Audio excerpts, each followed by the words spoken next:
Well, hello there, welcome back to my channel. And if you're new here, well, thanks for joining in.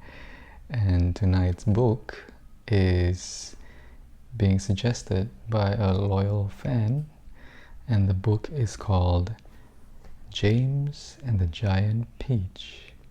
This book is the Scented Peach edition, and it's by Roald Dahl.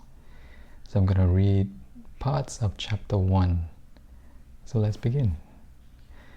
Until he was 4 years old, James Henry Trotter had had a happy life. He lived peacefully with his mother and father in a beautiful house beside the sea.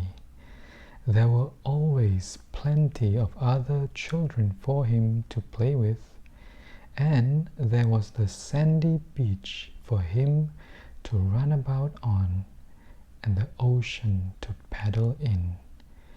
It was the perfect life for a small boy. Then one day, James' mother and father went to London to do some shopping, and there a terrible thing happened. Both of them suddenly got eaten up.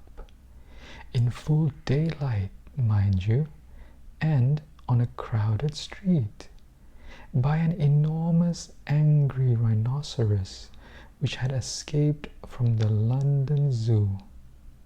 Now this, as you can well imagine, was a rather nasty experience for two such gentle parents, but in the long run it was far nastier for James than it was for them.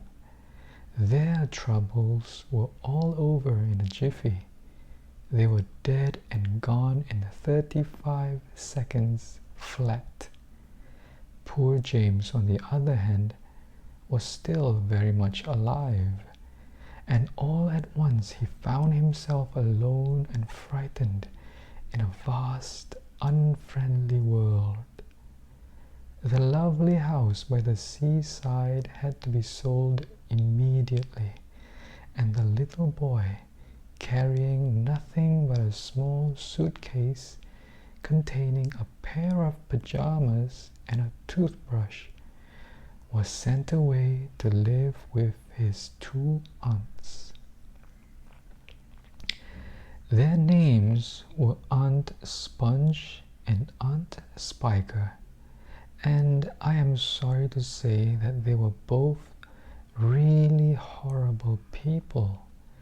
They were selfish and lazy and cruel, and right from the beginning they started beating poor James for almost no reason at all. They never called him by his real name, but always referred to him as "you disgusting little beast," or "you filthy nuisance," or "you miserable creature," and they certainly never gave him any toys to play with or any picture books to look at. His room was as bare as a prison cell. They lived, Aunt Sponge, Aunt Spiker, and now James as well, in a queer, ramshackle house on the top of a high hill in the south of England. The hill was so high that from almost anywhere in the garden James could look down and see for miles and miles across a marvelous landscape of woods and fields. And on a very clear day, if he looked in the right direction, he could see a tiny grey dot far away on the horizon, which was the house that he used to live in with his beloved mother and father. And just beyond that, he could see the ocean itself, a long, thin streak of blackish blue, like a line of ink, beneath the rim of the sky. But James was never allowed to go down off the top of that hill. Neither Aunt Sponge nor Aunt Spiker could ever be bothered to take him out herself, not even for a small walk or a picnic. And he certainly wasn't permitted to go alone.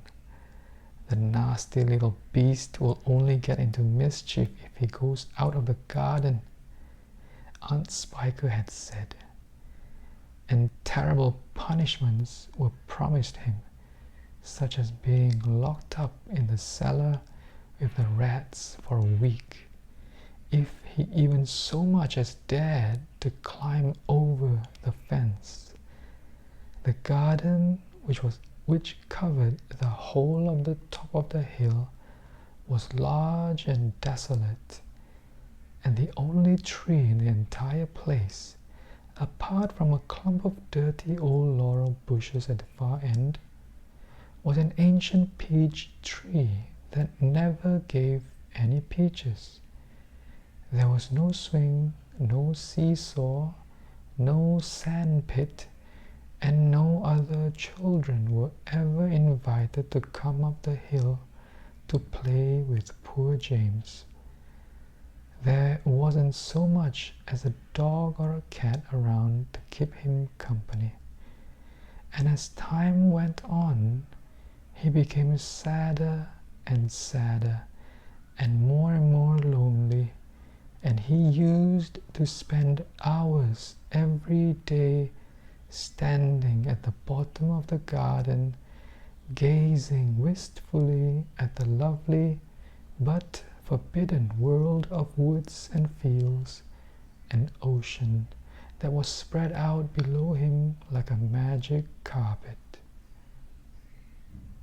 Wow, that was chapter 1. It's pretty cool. This is it's a children's book, and there was a film made out of this book, so you should go and watch that. That's quite fun. But anyway, so that's it for tonight. If you do like this, do give it a like and share it with someone you think would enjoy this reading. So it's night and it's time to go. I wish you have a good night and have a good rest. I'll see you in the next video. Goodbye.